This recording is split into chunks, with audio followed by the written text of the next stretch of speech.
नमस्ते दोस्तों, मैं मनीषा यादव स्वागत करती हूँ आपके अपने YouTube channel my digital library पर। तो चलिए देखते हैं।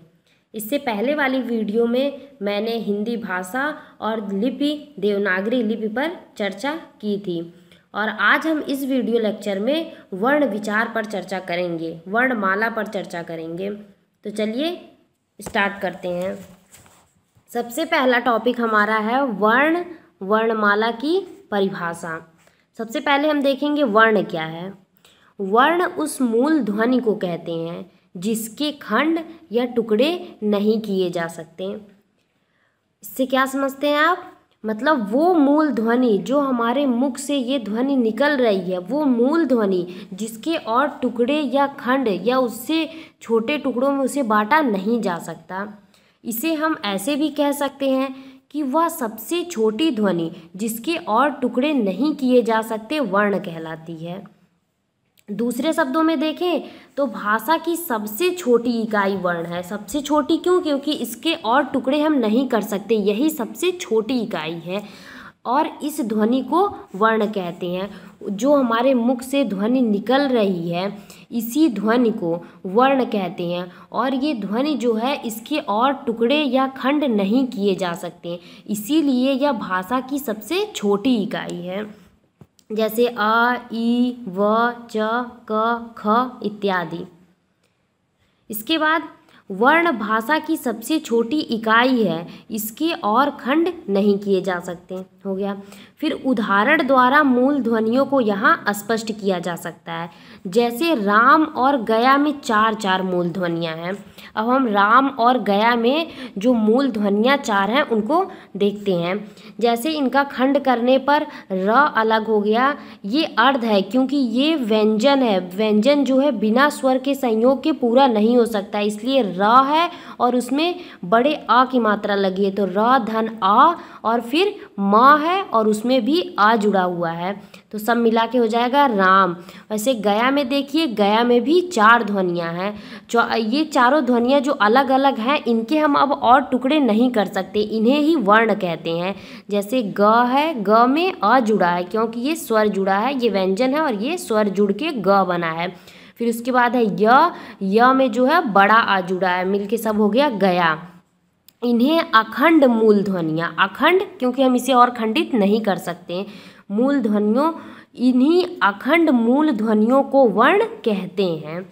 हर वर्ण की अपनी लिपि होती है, ये भी सही है। हर वर्ण जो है उसका एक निश्चित संकेत है और वही निश्चित संकेत जो है लिपि कहलाता है। लिपि को वर्ण संकेत भी कहते हैं। हिंदी में 52 वर्ण हैं।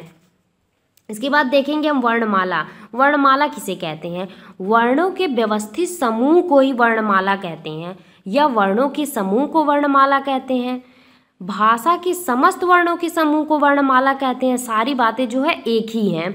मतलब जितने भी मूल ध्वनियाँ हैं जिन्हें हम लिपि के द्वारा दर्शाते हैं, उन मूल ध्वनियों को या उन वर्णों के व्यवस्थित समूह को जब उनका एक व्यवस्थित समूह बना दिया जाता है तो उसी से वर्णमाला का निर्माण होता है, उसी समूह को वर्णमाला कहते हैं। प्रत्येक भाषा की अपनी वर्णमाला होती है। जैसे हिंदी की है आ, क, ख, ग, वैसे अंग्रेजी की ABCD ये है। इसके आगे वर्ण के भेद के बारे में जानेंगे। वर्ण के भेद, वर्ण के बारे में हमने जान लिया, वर्णमाला के बारे में जान लिया, अब उसके भेद के बारे में जानेंगे। हिंदी भाषा में वर्ण दो प्रकार के होते हैं, स्वर और व्यंजन। ये कल भी हमने बताया था कि देवनागरी लिपि जो है, हिंदी भाषा की जो लिपि देवनागरी है उसे भी दो भागों में रखा गया है, स्वर और व्यंजन में। तो वही लिपि जो मिलके है वर्णमाला का निर्माण करती है, वर्णों का निर्माण करती है, तो वही वर्ण जो है यहाँ दो भागों में बताया गया है, स्वर और व्यंजन। अब इसमें हम देखेंगे स्वर क्या होते हैं। वे वर्ण जिनके उच्चारण में किसी अन्य वर्ण की सहायता की आवश्यकता नहीं होती है स्वर कहलाता है। स्वर जो है वो स्वतंत्र होते हैं, उन्हें किसी की आवश्यकता नहीं होती है। दूसरे शब्दों में कहा जाए तो जिन वर्णों के उच्चारण में फेफड़े की वायु बिना रुके अबाध गति से मुख से निकल जाए उन्हें स्वर कहते हैं, क्योंकि इन्हें किसी की ज़रूरत नहीं होती है। ये फेफड़ों से बिना रुके ही वायु मतलब रुके ही बिना अबाध गति से मुख से निकल जाते हैं, उन्हें स्वर कहते हैं। इनके उच्चारण में कंठ तालु का उपयोग होता है, जीभ और ओठ का नहीं। जीभ और ओठ का उपयोग व्यंजनों में होता है, लेकिन स्वर जो है ये बिना फेफड़ों से जो है बिना रुके ही अबाध गति से बाहर आते हैं, तो इसमें कंठ और तालु का ही उपयोग होता है। हिंदी वर्णमाला में देखा जाए तो पूरे 16 स्वर हैं, लेकिन मुख्य रूप से जो है वो 11 ही स्वर माने जाते हैं। मुख्य रूप से 11 कौन कौन से हैं? आ, ई, ऊ, ए, ओ, अंग, आ। मुख्य रूप से तो अ तक जो है यही 11 माने जाते हैं, अंग आ को लेकर 13 हो जाते हैं। इसके बाद है स्वर के भेद। स्वरों के भी 2 भेद होते हैं, मूल स्वर और संयुक्त स्वर। मूल स्वर कौन कौन से हैं? आ, ई, ऊ, ए, ओ, ये जो है इतने मूल स्वर हैं। और संयुक्त स्वर मतलब जो 2 वर्णों से या 2 ध्वनियों से मिलकर बने हैं, वो हो गए संयुक्त स्वर। जैसे ए जो है आ धन ए से बना है, औ जो है वो अ धन ओ से बना है, इसीलिए इन्हें संयुक्त स्वर कहते हैं। और मूल स्वर जो है ये अपने में पूर्ण है, ये मूल है इसीलिए। अब इसके आगे देखेंगे मूल स्वर के भेद। मूल स्वर के भी 3 भेद होते हैं, ह्रस्व स्वर, दीर्घ स्वर और प्लुत स्वर। ह्रस्व स्वर क्या है? जिन स्वरों के उच्चारण में कम समय लगता है उन्हें ह्रस्व स्वर कहते हैं। ह्रस्व स्वर जो है वो 4 हैं, आ, उ, री। ह्रस्व स्वर मतलब जिनके उच्चारण में सबसे कम समय लगता है उन्हें ह्रस्व स्वर कहते हैं, और ये 4 होते हैं। इसके आगे है दीर्घ स्वर। दीर्घ स्वर वे स्वर जिनके उच्चारण में ह्रस्व स्वर से 2 गुना समय लगता है, वे दीर्घ स्वर कहलाते हैं। सरल शब्दों में स्वरों उच्चारण में अधिक समय लगता है उन्हें दीर्घ स्वर कहते हैं। वही स्वर जिनके उच्चारण में अधिक समय लगता है मतलब ह्रस्व स्वर से 2 गुना समय लगता है उन्हें दीर्घ स्वर कहते हैं। दीर्घ स्वर की संख्या जो है वो 7 है। ह्रस्व स्वर की संख्या 4 है, लेकिन दीर्घ स्वर की संख्या वो 7 है। 7 कौन कौन से हैं? बड़ा आ, बड़ी ई, बड़ा ऊ, ए, ओ, औ। नाम से ही स्पष्ट हो जा रहा है दीर्घ, मतलब दीर्घ आ, दीर्घ ई, दीर्घ ऊ, यही 7 जो है वो दीर्घ स्वर कहलाते हैं। अब इन दीर्घ स्वरों का निर्माण कैसे हुआ है? 2 वर्णों से मिलकर बना। किन किन वर्णों से? जैसे आ है वो अ धन अ से मिलकर अ बना है, ई धन ई, ऊ जो है ऊ धन ऊ, ए जो है आ धन ई से, और ए जो है आ धन ए से, ओ आ धन ऊ से, और औ जो है वो आ धन ओ से। जैसे उसमें संयुक्त स्वर थे ए और औ, वही इसमें दीर्घ स्वर में हैं, ई, ऊ, ए, ओ, औ। और ये कैसे बने हैं इसको आप ध्यान से देखिए। इसके बाद है प्लुत स्वर। प्लुत स्वर वे स्वर जिनके उच्चारण में दीर्घ स्वर से भी अधिक समय यानी 3 मात्राओं का समय लगता है। ह्रस्व स्वर से देखा जाए तो 3 मात्रा हो गई, ह्रस्व स्वर का 2 गुना समय तो दीर्घ स्वर में लगता है, और दीर्घ स्वर से भी ज़्यादा समय प्लुत स्वर में लगता है, वो होते हैं प्लुत स्वर। सरल शब्दों में जिस स्वर के उच्चारण में 3 गुना समय लगता है उसे प्लुत स्वर कहते हैं। इसका चिन्ह देखिए आप लोग, ये है इसका चिन्ह। इसका प्रयोग अक्सर पुकारते समय किया जाए, जैसे सुनो, राम, ओम, इसका प्रयोग तब किया जाता है। हिंदी में साधारणतः प्लुत का प्रयोग नहीं होता। वैदिक भाषा में प्लुत स्वर का प्रयोग अधिक हुआ है। इन्हें त्रिमात्रिक स्वर भी कहते हैं, जैसे ओम। अक्सर जो है मंत्रों और सूत्रों में ये सब पहले के वैदिक काल में इन सब में इसका प्रयोग अधिक होता था। इसके बाद आता है अयोगवाह। अयोगवाह किसे कहते हैं? हिंदी वर्णमाला में ऐसे वर्ण जिनकी गणना ना तो स्वरों में और ना ही व्यंजनों में की जाती है उन्हें अयोगवाह कहते हैं। जैसे अंग, आह। अंग अ को देखा जाए तो ना इसकी गणना स्वर में ही कर सकते हैं ना व्यंजन में। वैसे तो स्वर में लोग इसे गिन लेते हैं, लेकिन ये मुख्य रूप से स्वर नहीं है। जैसे अंग अ, वर्णमाला में इनका स्थान स्वरों के बाद और व्यंजनों से पहले होता है। अंग को अनुस्वार और अ को विसर्ग कहते हैं। जो अ के ऊपर एक बिंदी लगी होती है इसे अनुस्वार, और जो दो बिंदी होती है इसे विसर्ग कहते हैं। इसका स्थान जो है स्वरों के बाद आता है और व्यंजनों के पहले वर्णमाला में। अयोग व भी 4 प्रकार के होते हैं। अयोग व भी 4 प्रकार के होते हैं। अनुनासिक, अनुस्वार, विसर्ग, निरअनुनासिक। इसके बाद देखते हैं अनुनासिक। अनुनासिक क्या है? जिन ध्वनियों के उच्चारण में हवा नाक और मुख दोनों से निकलती है उसे अनुनासिक कहते हैं। मतलब चंद्रबिंदी जो लगी है, अनुनासिक मतलब अनुनासिक हवा जो है नाक और मुख दोनों से निकलती है उसे अनुनासिक कहते हैं। जैसे गांव, दांत, आंगन, सांचा इत्यादि। उसके बाद है अनुस्वार।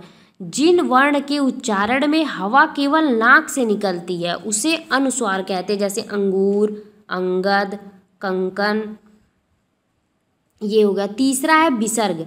जिन ध्वनि के उच्चारण में ह की तरह होता उसे विसर्ग कहते हैं। जैसे मना, कामना, पयः, पान, अतः, स्वतः, दुख इत्यादि। इसका प्रयोग अक्सर संस्कृत में होता है। चौथा है निरअनुनासिक। केवल मुंह से बोले जाने वाले सस्वर वर्णों को निरअनुनासिक कहते हैं। केवल मुंह से बोले जाने वाले, मतलब जैसे इधर, उधर, आप, अपना, घर इत्यादि। अनुस्वार की ध्वनि प्रकट करने के लिए वर्ण पर बिंदु लगाया जाता है और तत्सम स्वरों में अनुस्वार लगता है और उनके तद्भव रूपों में चंद्रबिंदु लगता है। जैसे अंगुष्ठ से अंगूठा। अंगुष्ठ क्या है? ये अनुस्वार है, इसमें एक बिंदी लगी है। से अंगूठा, अंगुष्ठ जो है वो तत्सम है, तत्सम में अनुस्वार का प्रयोग हुआ। लेकिन तत्सम से जब तद्भव बनाएंगे, तद्भव इसका क्या है? अंगूठा है। अंगूठा में अनुनासिक का प्रयोग हुआ है, चंद्र बिंदु का प्रयोग हुआ है। उसी प्रकार दंत से दांत। दंत क्या है? तत्सम है, तत्सम में अनुस्वार का प्रयोग हुआ है। और दांत क्या है? तद्भव है, तद्भव में अनुनासिक का प्रयोग हुआ है। अंत और आंत, अंत में अनुस्वार का प्रयोग हुआ है और आंत में अनुनासिक का। इसके बाद हम देखेंगे स्वरों की मात्राएं। स्वरों की मात्राएं। अ के अतिरिक्त शेष स्वर जब व्यंजनों के साथ प्रयुक्त किए जाते हैं तो उनकी मात्राएं ही लगती हैं। अ जो है यही एक मतलब मुख्य स्वर है, कंठ स्वर जिसे बोला जाए अ। उसके बाद उसमें जितनी व्यंजनों के साथ प्रयुक्त किए जाएंगे शेष स्वर, उसके बाद जितने स्वर बचते हैं वो जब व्यंजनों के साथ प्रयुक्त किए जाएंगे तो उनकी मात्राएं ही उस पर लगती हैं। अ की मात्रा नहीं होती। अ से रहित व्यंजनों को हलंत लगाकर दिखाया जाता है। जैसे क, ख, ग आदि। अ लगने पर हलंत का चिन्ह हट जाता है। जैसे क में धन, क में जब स्वर अ जुड़ेगा तो वो पूर्ण क हो जाएगा, और ये का जो था ये अर्ध था। जब इसमें स्वर जुड़ जाएगा, स्वर अ जुड़ जाएगा तो वो पूर्ण हो जाएगा। जैसे ख में अ मिलकर ख हो जाएगा। विभिन्न स्वरों की मात्राएं और शब्दों में उनका प्रयोग। तो देखते हैं, इधर स्वर दिया है, फिर मात्रा है, फिर शब्द में उसका प्रयोग है। तो स्वर पहले कितने हैं? आ, ई, री, उ, ए, फिर ओ और औ। उसके बाद इसकी मात्राएं दी हुई हैं। मात्रा फिर शब्द प्रयोग। जैसे आ की मात्रा के लिए राम, ई के लिए दिन, बड़ी के लिए तीर, री के लिए कृषक, ऊ की मात्रा के लिए गुलाब, बड़े ऊ की मात्रा के लिए फूल, ए के लिए केला, ऐ के लिए मैना, और उसके बाद ओ के लिए कोमल और औ के लिए सौरभ। तो ये हो गया मात्रा और उन मात्राओं का शब्द में कैसे प्रयोग होता है। इसके आगे चलते हैं। अंक को बिंदु, अंक को जो है वो बिंदु से जो अनुस्वार होता है, और विसर्ग को है जो दो बिंदु के रूप में लिखा जाता है। उसके बाद है व्यंजन। अब तक हमने स्वर के बारे में पढ़ा, अब उसके आगे हम व्यंजन को देखते हैं। जिन वर्णों को बोलने के लिए स्वर की सहायता लेनी पड़ती है उन्हें व्यंजन कहते हैं। जिन वर्णों को बोलने के लिए स्वर की सहायता लेनी पड़ती है उन्हें व्यंजन कहते हैं। ये चीज़ें मैं आपको शुरू से बताते आ रही हूँ। अब दूसरे शब्दों में व्यंजन उन वर्णों को कहते हैं जिनके उच्चारण में स्वर वर्णों की सहायता ली जाती है, जैसे क, ख, ग, च, छ, ज, द, भ, म इत्यादि जितने भी व्यंजन हैं। क से विसर्ग तथा सभी वर्ण व्यंजन हैं। प्रत्येक व्यंजन के उच्चारण में अ की ध्वनि छिपी रहती है। अ के बिना व्यंजन का उच्चारण संभव नहीं। जैसे ख में अ छुपा हुआ है, वो ख में अ मिलके ही पूर्ण ख होगा, प में अ मिलके ही पूर्ण प होगा। सभी ध्वनियों में अ जो है वो स्वर छिपा रहता है। व्यंजन वह ध्वनि है जिसके उच्चारण में भीतर से आती हुई वायु मुख में कहीं ना कहीं किसी न किसी रूप में बाधित होती है। स्वर का क्या था कि वो अबाध गति से मुख से बाहर निकलती है, लेकिन व्यंजन वायु जो है वो मुख में कहीं ना कहीं किसी न किसी रूप में बाधित होती है। स्वर वर्ण स्वतंत्र और व्यंजन वर्ण स्वर पर आश्रित हैं। फिर से सुनिए, स्वर वर्ण जो है वो स्वतंत्र है, स्वर वर्ण स्वतंत्र और व्यंजन वर्ण स्वर पर आश्रित है। क से ह तक हिंदी वर्णमाला में कुल 33 व्यंजन हैं। इसके आगे हम देखेंगे व्यंजन के प्रकार। व्यंजन के प्रकार में व्यंजन के 3 प्रकार होते हैं, स्पर्श व्यंजन, अंतस्थ व्यंजन और ऊष्म या संघर्षी व्यंजन। तो सबसे पहले देखते हैं स्पर्श व्यंजन क्या है। स्पर्श का अर्थ होता है छूना। जिन व्यंजनों का उच्चारण करते समय जीभ मुंह के किसी न किसी भाग जैसे कंठ, ताल, मूर्धा, दांत अथवा होठ का स्पर्श करती है उसे स्पर्श व्यंजन कहते हैं। नाम से ही स्पष्ट हो जाता है। सरल शब्दों में बताया गया है, जिन व्यंजन वर्णों का उच्चारण करते समय वायु की टकराहट कंठ, तालु, मूर्धा, दंत, ओष्ठ को छूती हुई निकले, मतलब छूती हुई निकले, वो स्पर्श व्यंजन कहलाते हैं। दूसरे शब्दों में यह कंठ, तालु, मूर्धा, दंत और ओष्ठ स्थानों के स्पर्श से बोले जाते हैं, इन्हें स्पर्श व्यंजन कहते हैं। इन्हें हम वर्गीय व्यंजन भी कहते हैं क्योंकि ये उच्चारण स्थान की अलग अलग एकता लिए हुए वर्गों में विभक्त हैं। इन्हें वर्गीय व्यंजन क्यों कहते हैं? क्योंकि ये उच्चारण स्थान के आधार पर अलग अलग वर्गों में विभक्त किए गए हैं। व्यंजन जो है इसके अंतर्गत, उन वर्गों के अंतर्गत जो है 25 व्यंजन आते हैं। और कौन कौन से वर्ग आते हैं और कौन कौन से व्यंजन, ये हम देखते हैं। ये 25 व्यंजन है। स्पर्श व्यंजन जो हैं वो 25 हैं और 5 वर्गों में बटे हैं। कौन कौन से? क वर्ग, च वर्ग, ट वर्ग, त वर्ग और प वर्ग। क वर्ग के अंतर्गत क, ख, ग, घ, अंगा। च वर्ग के अंतर्गत च, छ, ज, झ, इया। ट वर्ग के अंतर्गत ट, ठ, ड, ढ, अड़ा। त वर्ग के अंतर्गत त, थ, द, ध, न। प वर्ग के अंतर्गत प, फ, ब, भ, म। अब ये पांचों जो वर्ग हैं, ये इसमें टोटल 5 वर्ग हैं, 5 5 आ रहे हैं तो टोटल 25 हैं। स्पर्श व्यंजन कितने हैं? 25। और कितने वर्ग होते हैं? 5। अब क वर्ग का उच्चारण जो है वो कंठ का स्पर्श करता है। क वर्ग के अंतर्गत जितने भी वर्ण आते हैं वो किसका स्पर्श करते हैं? कंठ का स्पर्श करते हैं, तो उसका उच्चारण स्थान क्या हुआ? कंठ। और च वर्ग के अंतर्गत जितने भी वर्ण आते हैं वो तालु का स्पर्श करते हैं, तो उनका उच्चारण स्थान हो गया तालु। और ट वर्ग के अंतर्गत जितने भी वर्ण आते हैं वो मूर्धा का स्पर्श करते हैं, तो उनका उच्चारण स्थान हो गया मूर्धन्य। त वर्ग के अंतर्गत जितने भी वर्ण हैं वो दांतों का स्पर्श करते हैं, तो उनका उच्चारण स्थान हो गया दंत। प वर्ग के अंतर्गत जितने भी वर्ण हैं वो होठों का स्पर्श करते हैं, तो उनका उच्चारण स्थान हो गया होष्ठ।